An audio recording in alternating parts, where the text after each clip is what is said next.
Fala aí pessoal, sou Jorge Nicola, bem-vindos a mais um vídeo do canal, sempre bom ter vocês por aqui, sem perder tempo, pedir para deixar like, se inscrever no canal e ativar as notificações. Hora de falar sobre o São Paulo que terá dinheiro extra. O Tricolor tem em mãos uma proposta de 6 milhões e meio de reais pelo atacante Eric, jogador que pertence ao São Paulo, esteve emprestado ao Vitória. O time baiano fez oferta para aquisição do atleta, mas a melhor proposta na mão do São Paulo é do Curitiba. Coxa oferece 1 milhão de euros pelo atleta de 28 anos de idade, como o Vitória ofereceu menos e ainda deve 1 milhão de reais da multa por ter utilizado o Eric no confronto contra o São Paulo no finalzinho do Campeonato Brasileiro de 2025. Tudo leva a crer que o Eric vai ser reforço do Coxa.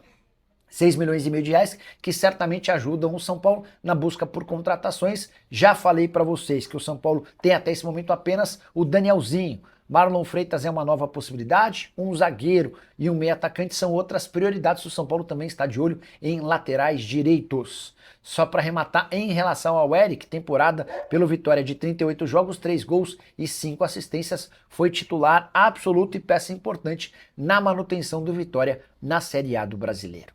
Deixa eu te explicar por que o São Paulo virou alvo de uma investigação policial. Thiago Correia, o mesmo delegado que indiciou Augusto Melo por lavagem de dinheiro, associação criminosa e furto qualificado, está apurando o sumiço de mais de 10 milhões de reais no São Paulo.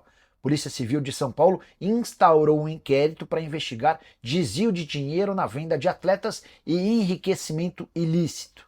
A polícia conseguiu constatar que há saques sistemáticos do São Paulo na era Júlio Casares. A ideia é entender quais os diretores e funcionários responsáveis por esses saques repetidos, esses saques, essas retiradas em negociações de atletas. Caso extremamente grave que pode resultar em indiciamento ou, quem sabe, até em prisão. As investigações no São Paulo começaram depois dos desdobramentos no Corinthians. A Polícia Civil de São Paulo quis entender se a facção criminosa que tem atuação no Corinthians também tinha atuação no São Paulo. Não há qualquer relação, mas a polícia, a partir de uma série de denúncias, conseguiu apurar que existem irregularidades no Tricolor e eles estão sendo investigados. Posso contar que essa investigação está em fase bem inicial no São Paulo, mas já que entrou de cabeça nessa história, a Polícia Civil, comandada pelo Thiago Correia, também vai investigar o esquema de venda clandestina de camarotes, denúncia que aconteceu nos últimos dias. É por essas e outras que está sendo cada vez mais difícil e insustentável imaginar a continuidade do presidente Júlio Casares, enorme pressão para que o Casares renuncie. Importante dizer que até agora não há nenhuma comprovação de participação do presidente, mas você pode ter certeza que, especialmente depois desse novo episódio de sumiço de 10 milhões de reais no departamento de futebol envolvendo venda de jogadores, a coisa vai ficar insustentável para o Júlio Casares. Já o São Paulo escolheu um novo alvo no Botafogo.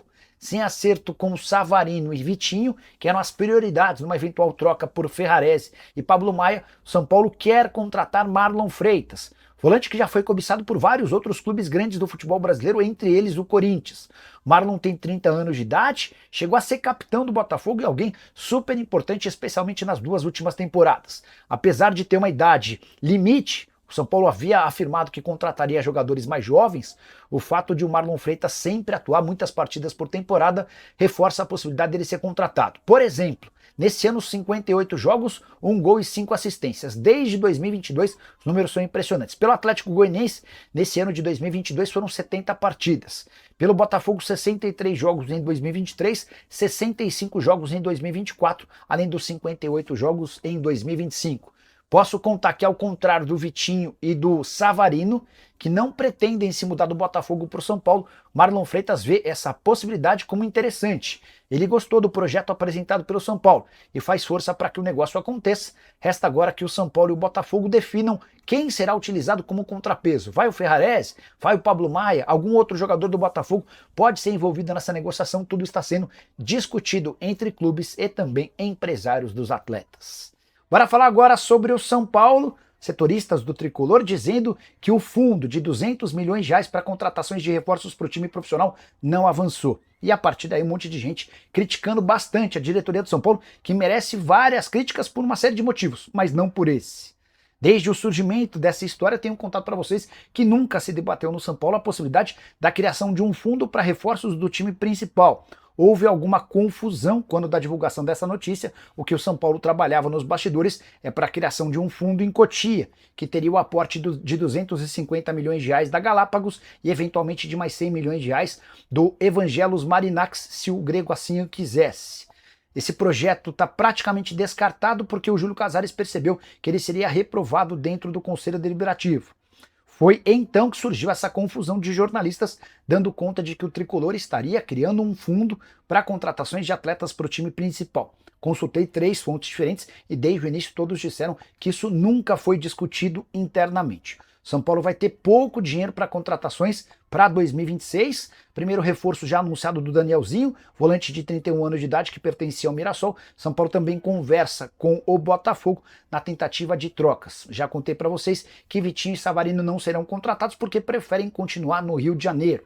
Tricolor que também mantém conversas com Gastão Ávila, jogador argentino de 24 anos de idade que pertence ao Ajax. São Paulo tenta convencer o time holandês para um empréstimo gratuito até o fim de 2026. Bora falar agora sobre São Paulo, Botafogo e aquela troca que poderia chegar até 3 jogadores de cada time. Preciso contar para vocês, notícia desse sábado, que Savarino e Vitinho estão praticamente descartados. Eles eram 2 dos principais alvos do São Paulo. Vou dizer mais, o Botafogo, num primeiro momento, até condicionou ou recusou colocá-los no negócio. Depois acabou aceitando, tudo para ter Ferrarese e Pablo Maia. Mas o Vitinho só quer conversar sobre a possibilidade de uma saída do Botafogo para clubes brasileiros a partir da metade do mês de janeiro. Isso porque o Vitinho ainda sonha em jogar na Europa e a prioridade é por ofertas de lá.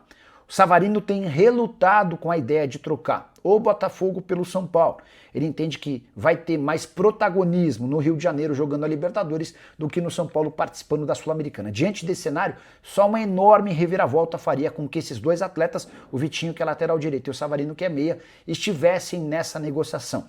Pablo Maia também está exigindo mais dinheiro do Botafogo para que se torne reforço botafoguense. As conversas continuam, mas seguem em compasso de espera. O grande problema nem tem a ver com os clubes, mas sim com os jogadores que precisam aceitar tais transferências.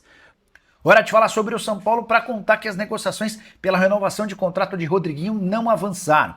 Meio atacante de 21 anos de idade, que é pretendido pelo Botafogo e também por times da Europa. E esse é o grande problema. Como ele tem contrato com o São Paulo somente até 31 de dezembro de 26, ou o São Paulo vende o Rodriguinho agora, em janeiro, ou vai correr enorme risco de vê-lo assinar um pré-contrato com qualquer outro clube em julho, deixando o São Paulo sem custos no fim da próxima temporada.